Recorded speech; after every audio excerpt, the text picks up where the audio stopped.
Welcome to lecture 4, encapsulation and abstraction. So, in today's lecture we are going to see in C++ virtual functions, alright. So, the virtual function which is nothing but the member function in the class, alright. So, in fact it is being defined in the base class and also it can be further defined in the child class as well, alright. So, in the case of suppose you are defining this virtual function, so you have to define in the derived class, right. So, that means the function that you have written in the base class should be overridden, alright, and in the derived class that particular function will be called, and virtual function should be the members of some class and it cannot be a static member, and this can be accessed through object pointers.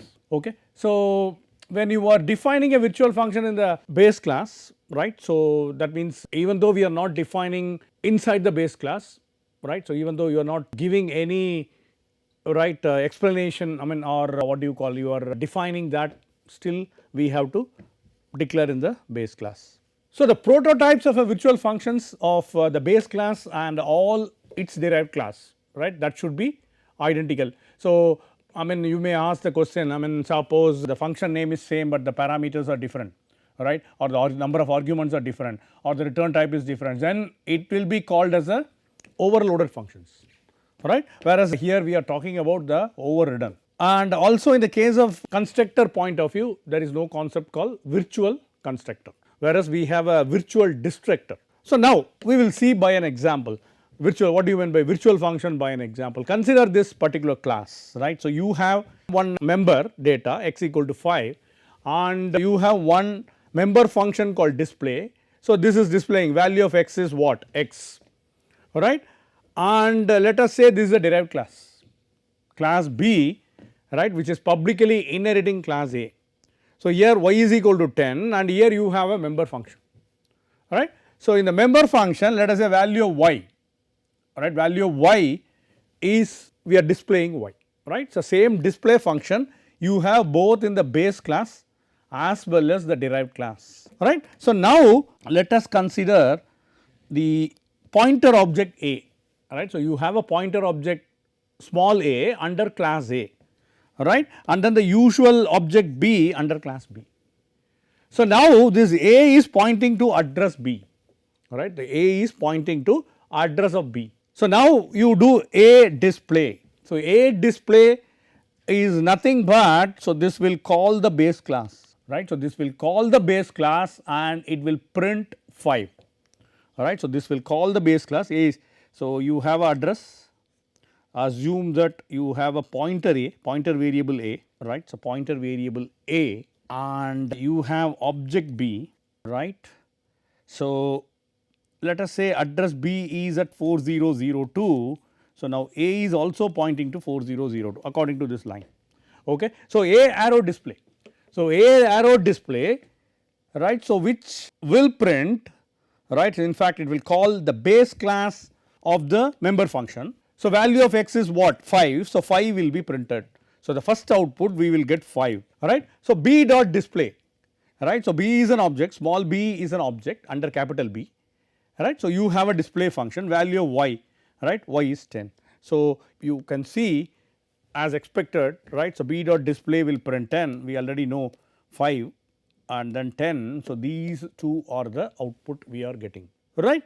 So, now if I use the keyword virtual, right. So, here line number 7 assume that I am using the keyword virtual. So, when I use the keyword virtual, the same program, right. So, now that is the usage of virtual, the keyword virtual. So, virtual void display, the same function, all are ditto, right. So, whatever we have seen in the previous program, it is exactly same, right. So, now if you look A display, it will be overridden because of the virtual, correct. So, when it is overridden, what is the output you expect? So, you will expect this display function will be called for this call, and similarly B dot display, this one will be called. So, I should get 10 and 10, in this case I should get 10 and 10. So, this is the usage of the virtual function. So, when I mean we have studied overridden, right, overriding. So, here in this case when you have the virtual function, right. So, even though you have defined, so you can see the difference between the previous program and this particular program. So, now what do you mean by pure virtual function, alright. So, as we know the virtual function which will not perform any task on its own, alright. So, it is acting like a placeholder. So, assume that in the case of the virtual function, so let us assume I am not defining anything, right, it is like a do nothing function, right. So, suppose I have in fact, and then int n and assume that I am not defining anything. So, that is in the base class, right. So, you call this as do nothing function. So, when you have such function, you call this as a pure virtual function, right. So, which is declared in the base class, but that has no definition, that is what the example that I had given, right. So, this has no definition for that class. When you have a pure virtual function, you cannot instantiate any object. So, you cannot define any object, right, because you have not defined anything inside the pure virtual functions, right. Suppose assume that a class which is having a pure virtual function, right. So, since you have not defined anything, so I cannot create any object. So, such class you call it as abstract base class. This is what we are going to see. In fact, in the case of Java, we are going to see what do you mean by abstract class, right. So, this is called as abstract class, already I defined, right, what do you mean by abstract, right. When you are writing a research paper, or those who are seeing a research paper, or those who have done some project might have referred, right, or you might have written the research paper. So, after title you write the abstract. So, the abstract contains only what you are going to do, it will not have any definition, right, any theorem proof or any simulation work that you are going to put there. So, you are going to say that, right. So, in a similar way, so when you are defining, right, when you are let us say declaring or a function prototype, assume that you are not defining anything, alright. So, such class is called as, so suppose it has a function, right, pure virtual function, a class which contains a pure virtual function, such class is called as the abstract class. But when you have the abstract base class, right. So, assume that I have this factorial program, right. So, this should be defined in the derived class, right. So, this fact function, the fact member function, so which is in the abstract class, which is abstract, in fact it is a pure virtual function. So, this should be defined in the derived class, right. So, we know that, right. So, what we have to do, we have to define a base pointer, right. So, you have to create a pointer in C++ and during a runtime, so that will automatically go to the derived class. So, that we had already studied, right. So, in fact, when we know that it is a do nothing function and then during runtime, so it will go to the derived class, and then in the derived class, since you have defined the function, that will be executed, right. So, this is also called as the runtime polymorphism. So, the pure virtual function, which is nothing but, right, the base of the runtime polymorphism. So, we will see how do you define the syntax, how do you define the pure virtual function, right. So, in the case of pure virtual function, what you have to do, you have to use the keyword virtual, right, void show, usually you write like this, right, the function you write like this. So, now you are also putting equal to 0, right, you also put equal to 0. So, virtual equal to 0. So, when I write like this, so this is called the pure virtual function. You may ask what is the use of this pure virtual function, right. So, for example, I want to define let us say hundreds of functions, you are writing million line of code and you want to have hundreds of functions. So, this will give an idea what are all the functions I am going to use, right. And the later stage in the derived class, I will define all these functions. So, now let us consider the derived class, right. So, class derived, right, your public is base, right. So, I mean your base class publicly inherited, right, and then here you have this virtual function, in fact pure virtual function you have show. So, this is being defined over here. Just recall your definition of abstract, right, in the paper. So, you have just said I am going to prove this theorem, right. So, later stage, right, in the explanation part, right. So, you are going to prove the theorem. So, similarly you are seeing show function here, right. So, show function you are writing, see out derived class is derived from the base class, right. So, this you are writing. So, how do I call this, right? So, let us assume that you have a base pointer, all right. So, I cannot put like this. So, I have a base pointer. So, I cannot directly instantiate base B because it contains the abstract, right. So, right now there is no, okay, fine. So, here in this case let us consider the base pointer, BPTR is the base pointer, and you have the derived class D, all right. You have an object under the derived class, you have a base pointer under base, right. So, now you have BPTR, it is a base pointer, and you in the derived you have, so this is base and this is derived, you have D, all right. So, now what is address D? Let us assume address D is 8002, let us assume address is 8002 and BPTR is pointing to this address, that is what line number 23, BPTR is pointing to that address D, right. So, now BPTR arrow show, right. So, this will call, right, this will call the derived class, obviously it is a pure virtual function, right. So, this will call this particular function and derived class is derived from the base class will be printed when you are calling this function, when BPTR is invoking. So, you can see the syntax. So, I have base star BPTR. So, BPTR arrow show, right. So, this BPTR will invoke show, right, because now BPTR is pointing to the address of the derived class object, right. So, therefore, the derived class function will be called. So, the derived class is derived from the base class will be printed, right. So, this is what exactly happening. So, you can see the output, right. So, you can see the output derived class is derived from the base class. I hope it is clear, right. So, now the same concept, the pure virtual function concept, with the help of the pure virtual function concept in C++, now we will see what do you mean by abstract class in Java, right. So, assume that you are declaring a class, right, with the abstract keyword, right. So, when you have the abstract keyword and then you are defining a class, you call this as a abstract class, right. So, in the case of abstract class, you can have both abstract and non-abstract methods, right. So, inside the abstract class again you can have methods, means it is nothing but the functions, right, member functions in C++. So, here in the case of abstract class you can have both abstract and non-abstract methods, right. So, let us understand, right. So, let us understand, in fact we partially know what do you mean by abstract class in the case of pure virtual function. So, in the case of Java, right, so it is almost same or exactly same. So, let us understand the abstract again in the case of Java, right. So, what we are doing, we are going to hide the implementation detail, right, and then we show only the functionality to the user. So, you call this as the abstraction, right. So, in the abstract class, so I am going to write only the functionality, right, implementation detail I can hide. For example, if you put abstract function, right, abstract method. So, that means I am not going to define, it is exactly like a pure virtual function in C++, that is why I am relating both, right. So, whenever you are studying OOP, I mean it is good to relate both C++ and Java. So, abstract method when you are writing, it is exactly like pure virtual function in C++.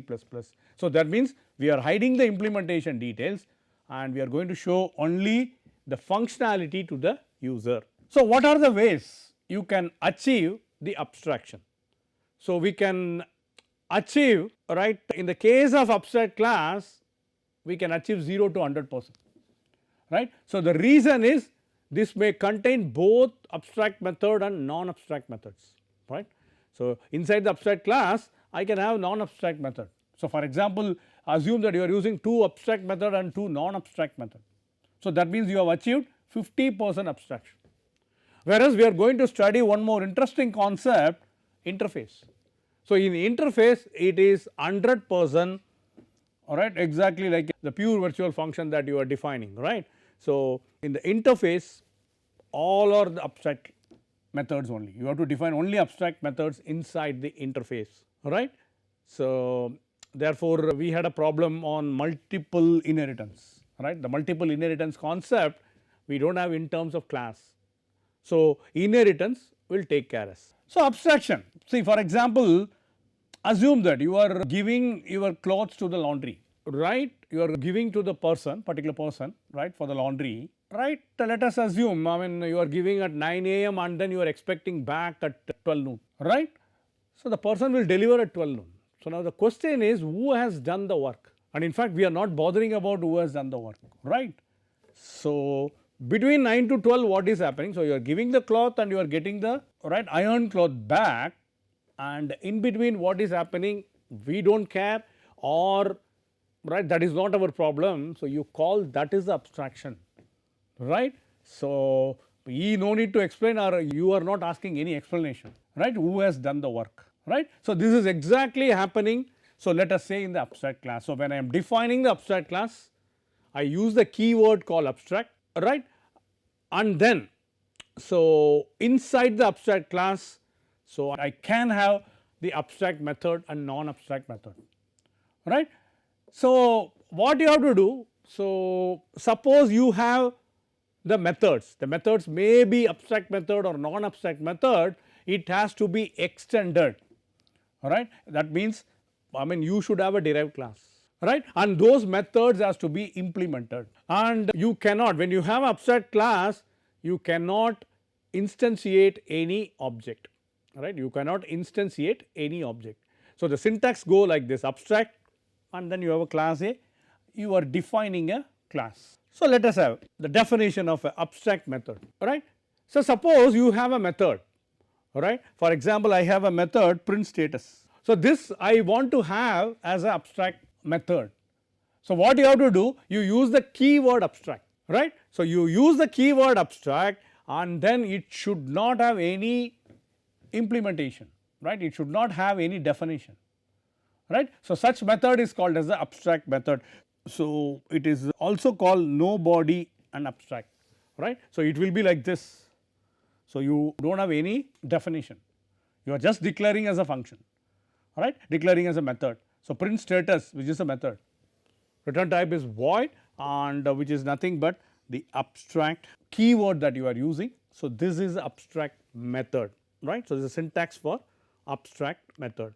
So, we will see an example. So, let us consider the abstract class bike, right. So, you have abstract class bike and you have one function, right. So, assume that you have one function, right, in fact the method, abstract method, right. So, you have abstract method. So, now let us have your derived class, or you call it as a subclass in Java, Honda 4, which is extending the base class bike or the super class bike, right. The super class is nothing but the abstract class, right. In the abstract class you have same run method, so which is giving system.out.println running safely, right, system.out.println running safely. So, now under Honda 4, right, under Honda 4 you have the method, right, the main method. So, therefore, you call Honda 4 as the, what is Honda 4? Honda 4 is nothing but driver class, right. So, which is inheriting the base class bike, which is nothing but the abstract class. So, now you are creating an object obj under bike, right, you are creating an object obj under bike. So, you are allocating a memory and your constructor is Honda 4. So, no problem, right, your constructor is Honda 4, right. Now, your object obj, right, your object obj which is invoking run function, right. So, obviously, this will be overridden, right, obviously this will be overridden and this function will be executed, right, the run function will be executed, and we can see that you are trying to print running safely. So, the running safely will be printed, right. So, you can try this code, right. So, running safely, whatever we are expecting, running safely will be printed. I hope it is clear, right. So, this is one of the examples of abstract class, and then you also have the abstract method, right. So, you also have the abstract method. So, now let us consider the similar program, right, all are same here, right, in line number 9, right, all are same, you have abstract class bike, right, and then you have abstract method run, right, and then Honda 4 is extending bike, correct. Honda 4 is the subclass which is extending bike, and then you have this run method which is printing run safely, all are same, right. You have Honda 4 as a derived class, and in fact it is a driver class. So, now if you look at this, you are instantiating OBJ object under bike class, right, and then your constructor is bike, new bike, right. So, what will happen? Yes. So, I already said that when you are creating an object, right, when you are instantiating an object of abstract class, which is not possible, right. So, this is not possible, which will give an error. In fact, line number 10 we are also trying to do, right, we are also trying to, in fact the object OBJ which is invoking run, right. So, line number 9 itself will throw an error, right. So, it will give an error. Reason is you cannot instantiate an object under abstract class, right. So, when you are trying to do this, you will get an error, right. So, you can see the error message, bike is abstract, right. What is the error message you are getting? Bike is abstract and it cannot be instantiated, right. So, this is your error, exactly I said, right, and then the compiler is also telling this is an error, right. So, this is an example where you cannot instantiate an object under abstract class, right. I hope it is very clear, right. So, how do you, I mean take care, in the previous program it is working, correct. How this is happening? So, you can see, I mean here when you are creating an object OBJ under the class bike, so you have the constructor Honda 4, right. So, the reference and the object you are changing, right. So, when your constructor is Honda 4, right. So, it is creating an object OBJ, right, you are instantiating an object OBJ, the reference is class Honda 4, right, the reference is class Honda 4. So, when it is having the reference is class Honda 4, so the next line when OBJ is invoking the method run, I mean it is working fine, right. So, that is why you are getting the output, whereas I am trying to change here, right, Honda 4 the constructor I will use bike itself. So, then in that case, so you cannot have an object and the reference is also bike.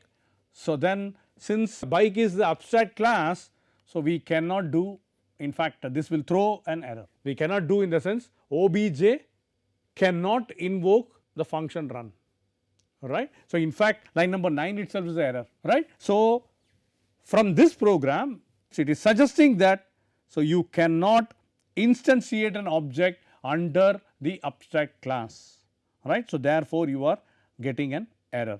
So, in this lecture we had seen virtual function and pure virtual function in C++.